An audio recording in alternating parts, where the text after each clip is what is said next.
ویرانه ایم و در دل گنجی ز راز داریم. با آن که بی نشانیم ما را تو میشناسی. با هر کسی نگوییم راز خموشی خویش. بیگانه با کسانی ما را تو میشناسی. آینه ایم و هرچند لب بسته ایم از خلق، بس رازها که دانی ما را تو میشناسی. در ما صفای طفلیم افسرده از هیاهو. گلزار بی خزانیم ما را تو میشناسی. لب بسته چون حکیمان سرخوش چو کودکانیم. هم پیر و هم جوانیم ما را تو میشناسی.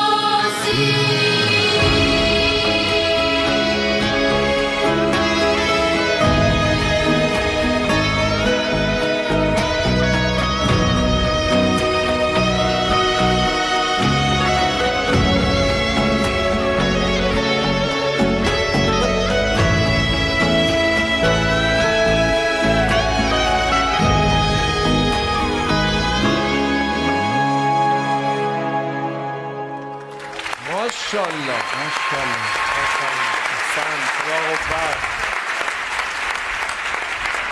ماشاءالله ماشاءالله ماشاءالله ماشاءالله. خیلی ازتون ممنونم، خیلی متشکرم، خیلی سپاسگزارم، خیلی ممنونم. هر چقدر با کار دوستانمون کیف کردید، لذت بردید، جانانه تشویقشون بکنید.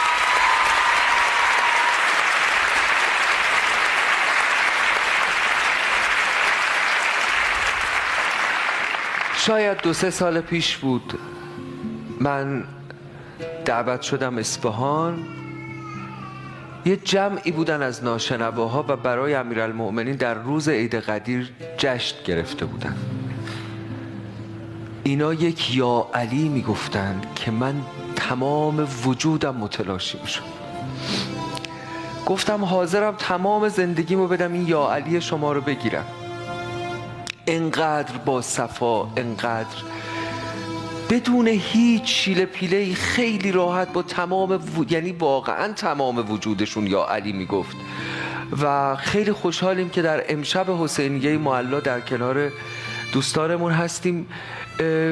این اجرا یک ویژگی دیگه هم علاوه بر هنرمندی دوستانمون داشت.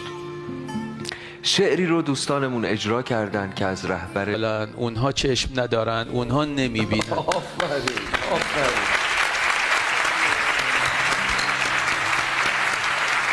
اینها با اینکه خدا اون نعمت را بهشون نداده، ولی ببینید چجور دارن با تمام ظرفیتشون اون چیزی که تو دلشون هست دارن ادا میکنن، دارن میگن به ما. من از این پرفورمنس اینا که انجام دادن، از این اجراشون من چند زبان هم یاد گرفتم. فهمیدم که این یعنی ما. آفرین. درسته؟ من از الان به شما میگم ما شما را دوست داریم. آفرین. ماشاءالله ماشاءالله ماشاءالله. آقا نجم‌الدین، من تکمیل کنم حرف استاد رو. این آدم‌های کاملی هستن، گناه دارم با خدا، ضعف ندارن. ضعف رو اون کسانی دارن که گوش دارن همجور که استاد فرمودن و نمیشنون. آفرین. مخصوصا صدای ما رو همجور که شما فرمودین، صدای مردم رو. آفرین آفرین. من همینجا میخوام بگم آی کسانی که در این کشور مسئولیتی به گردن شماست، کاری به گردن شماست، باری به دوش شماست، صدای مردم رو بشنوید. نه فقط نزدیک انتخابات که میشه،